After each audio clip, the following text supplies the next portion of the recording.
A figura de empresário social é uma figura emergente, nova, no panorama europeu, que se pode empezar a definir simplesmente dizendo são os que dirigem estas novas formas de organizar-se produtivamente alrededor de uma empresa.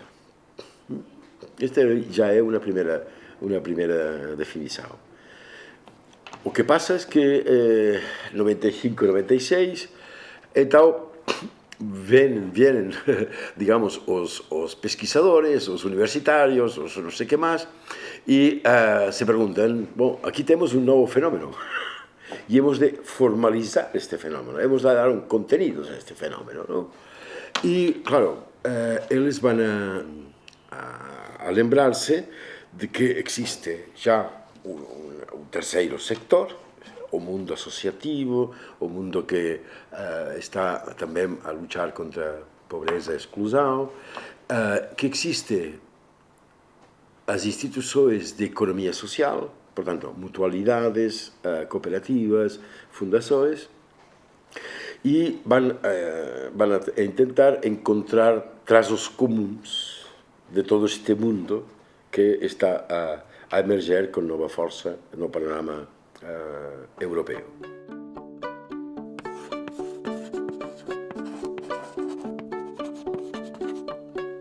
A mim parece-me que quando pensamos em empreendedorismo social já estamos a falar de um subsetor que encontra alguns pontos em comuns com isto a que eu chamo o terceiro setor, mas que depois já lhe junta lógicas diversas. Portanto, mantém a necessidade das finalidades sociais, do benefício da comunidade, no curto e no médio prazo, etc. Mantém alguma exigência superior ao envolvimento e à participação de quem está envolvido no projeto, que não deverá resumir-se apenas ao capital acionista, no certo sentido, à tradução do capital acionista em direções, não é? Que envolve algum risco, alguma vontade de inovação social, etc. Mas, a meu ver, todo este discurso sobre é por ali que devem ir, traduz-se numa muito maior empresarialização.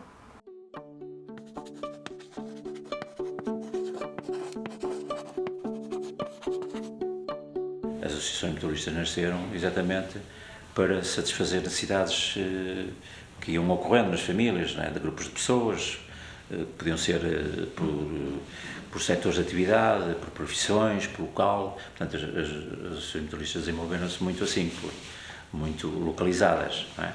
E antigamente havia dos trabalhadores de calçado, de vários setores, portanto, os empregados de comércio de Lisboa também existe, do comércio e indústria de Lisboa, portanto, era mesmo por setorial. E portanto, iam-se cotizando para o funeral, para as termas, até para a prisão, para satisfazer necessidades da família, de falta disto e falta daquilo, na assistência a medicamentos. Portanto, havia estes programas.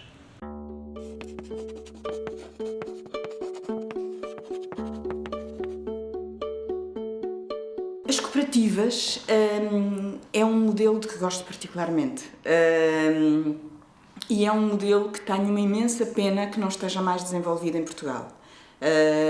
Acho que a cooperativa é a empresa democrática, é uma empresa que per si tem valores, é uma empresa que tem a participação. Acho que tem o melhor de vários mundos. Uma cooperativa como algo que realmente pode ser a empresa dos tempos modernos, uma empresa que pode dar resposta a um novo espírito, a uma nova forma de estar no mundo, a novos valores que eu acho que a sociedade precisa, à valorização de aspectos importantíssimos da sociedade, a um espírito de partilha.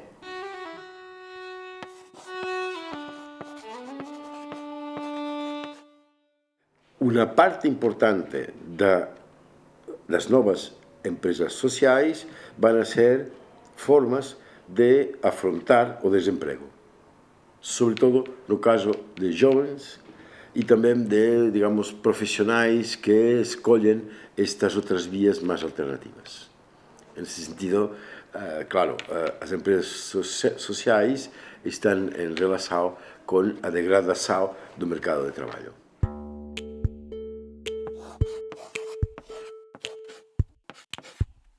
O empreendedor social tendencialmente quer intervir a nível local, por várias razões. E as nossas economias estão a funcionar, e os nossos sistemas políticos e económicos estão a funcionar no sentido oposto, que é centralizar. E, portanto, há aqui um choque. É como a própria permacultura, a própria transição, há um choque entre este sistema. Portanto, ou este sistema vai tentar moldar isso para ele próprio se manter vivo, ou este sistema vai se desagregar. E isso nunca é fácil. Estamos a falar de uma mudança total em termos de paradigma na nossa sociedade. E há aqui um conflito entre o empreendedorismo que se quer nesta sociedade, que é criar empresas para criar impostos, ponto, e este empreendedorismo social, que é um empreendedorismo que vem descentralizar uma sociedade, vai transformá-la por completo, vai gerar pleno emprego, vai diminuir as assimetrias sociais, simplesmente por haver uma aposta no local.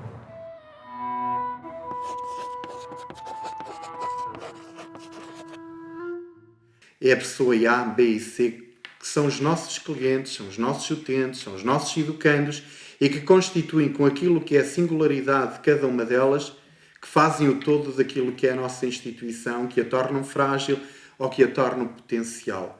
Por isso é que o empreendedorismo social, do meu ponto de vista, assenta nas pessoas que são os clientes dos nossos serviços, que beneficiam dos nossos serviços, que são os nossos destinatários, mas também com as pessoas que são aquelas que são os nossos colaboradores, que prestam esses serviços, que são o rosto daquilo que é a instituição.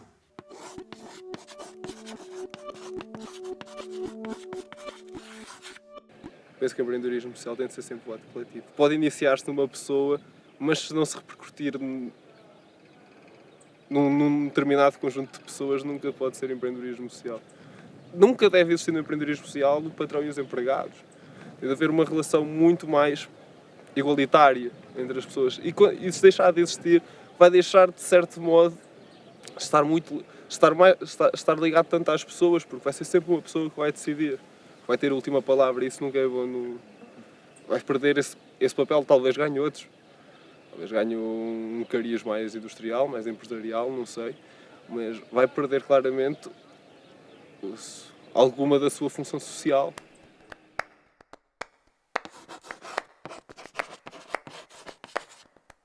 A nossa missão não é gerar lucro, é gerar o dinheiro suficiente para nós podermos prestar e reunir condições de prestar um serviço social de excelência, o melhor quanto possível. No fundo, essa é a nossa missão. E a nossa atividade principal da Fundação Casa do Trabalho, nunca pode ser esquecido isso, a nossa atividade principal é social. Nós temos atividades secundárias, que são as tais atividades que são as tais valências geradoras de riqueza, de valor acrescentado, que essas estão em regime contributivo, em regime de impostos exatamente iguais a uma outra empresa do ramo. Não há aqui uma concorrência desleal, não há benefício da Casa de Trabalho para isso. Agora, mas essas atividades são sempre é uma atividade secundária. A nossa atividade principal, a nossa missão, para aquilo que nós fomos criados, é para uma intervenção social.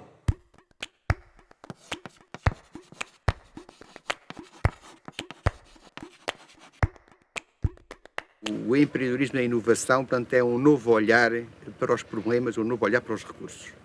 As marinhas sempre estiveram aqui desde há centenas de milhares de anos, sempre produziram sal. Como é que as pessoas podem olhar para este recurso, criando riqueza, criando bem-estar e criando novas vivências no meio rural? Porque o mundo rural mudou, não podemos ficar no saudosismo do passado, mas é assim com aquilo que são as nossas tradições, com aquilo que é a nossa realidade, que nós podemos construir um futuro baseado até nas tradições. No fim de contas, é um bocado inovar a tradição. É possível.